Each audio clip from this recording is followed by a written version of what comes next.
જય શ્રી કૃષ્ણ, જય અન્નપૂર્ણા. મારી ચેનલમાં તમારું સ્વાગત છે. હું આજે લઈને આવી છું ફરસાણ જેવી એકદમ સરસ ક્રિસ્પી ચાટપુરી બનાવવાના છે ઘરે. તો આપણે હવે વિડીયોને શરૂ કરીશું. તો મેં અહીંયા એક બાઉલ લઈ લઈશું આપણે, અને એમાં મેં એક વાટકી મેંદાનો લોટ લીધો છે, અને એની સાથે આપણે નાની વાટકી ઘઉંનો લોટ લીધો છે. તમે કોઈ પણ એક લોટ પણ બનાવી શકો છો. હવે આપણે એમાં થોડોક અજમો લીધો છે. અજમાનું ફ્લેવર બહુ સરસ લાગતો હોય છે. અને એમાં સ્વાદ પ્રમાણે મીઠું ઉમેરી દઈશું, અને થોડીક હળદર ઉમેરવાની છે કે એનો કલર સરસ આવે એટલે. હવે એની અંદર આપણે મિક્સ કરી લઈશું બધું, અને અંદર એમાં તેલ ઉમેરવાનું છે મોયણ માટે. આ જગ્યાએ તમે ઘીનો પણ ઉપયોગ કરી શકો છો. હવે મેં અહીંયા 3 ચમચી જેટલું તેલ ઉમેર્યું છે, અને બધી જ વસ્તુ મિક્સ કરીને આવી રીતે મોયણ આવે ત્યાં સુધી આપણે તેલ મોયણ આપવાનું છે. હવે એની અંદર થોડું થોડું પાણી ઉમેરતા જવાનું છે, અને આપણે એનો લોટ બાંધવાનો છે થોડો થોડો. જો એકદમ સોફ્ટ લોટ આપણે તૈયાર થઈ ગયો છે. પૂરી જેવો લોટ બાંધીને એને રેસ્ટ પર મૂકી દઈએ. એટલામાં આપણે ચાટપુરીનો મસાલો તૈયાર કરી દઈશું. તો એક બાઉલમાં આપણે લાલ મરચું લઈ લીધું છે, અને હવે એની અંદર સ્વાદ પ્રમાણે કાળું મીઠું ઉમેર્યું છે, અને હવે એની અંદર આપણે આમચૂર પાવડર ઉમેરવાનો છે. બધી વસ્તુને સરસ મિક્સ કરી લઈશું. ખટપટો એકદમ સરસ મસાલો આપણો તૈયાર છે. તો એ લોટ પણ આપણો 5 મિનિટ રેસ્ટ પર હતો, સરસ થઈ ગયો છે. તો થોડુંક તેલ આપીને આપણે એને મસળીને તૈયાર કરી લઈએ.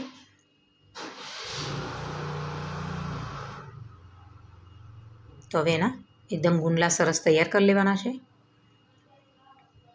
તો આવી રીતે આપણે લુવા તૈયાર કરી લીધા છે. તો હવે હું અહીંયા પાટલી લઈને આવી રીતે મેં પાટલી લઈ લીધી છે, એની સાથે આપણે વણી લેવાનું છે. તો થોડોક આપણે મેંદાનો લોટ લઈને એને વણવાની છે કે સરસ આપણી ફટાફટ એને વણાઈ જાય એકદમ પતલી. તો જો એકદમ સરસ વણાઈને પતલી તૈયાર થઈ ગઈ છે. તો એની ઉપર આપણે કાંટાવાળી ચમચી લઈને એને એકદમ થોડાક કાણા પાડી લઈશું, કે જે આપણી પૂરી ફૂલે નહીં. હવે આવી રીતે કોઈ વાસણ લઈએ આપણે, અને એની નાની નાની પૂરી તૈયાર કરવાની છે. કોઈ પણ હોય તમારી પાસે એનો ઉપયોગ કરી શકો છો તમે. જો હવે આ બધી જ તૈયાર થઈ ગઈ છે. તો વધેલો જે લોટ છે આપણે કાઢીને પાછો લઈ લઈશું.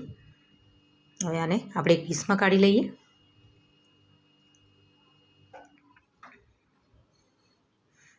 હવે બધી પૂરીને ડીશમાં મૂકી દઈશું, અને બધી જ થઈ ગઈ છે. હવે આપણે તેલ ગરમ કરવા મૂકી દીધું હતું.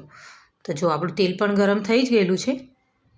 તો હવે આપણે પૂરી એને ઉમેરી દઈશું. બહુ ફૂલ ગેસ તેલમાં નથી નાખવાની એને, મીડિયમ તેલ હોય તો એ ધીમા તાપે આપણે એને ક્રિસ્પી થવા દેવાની છે.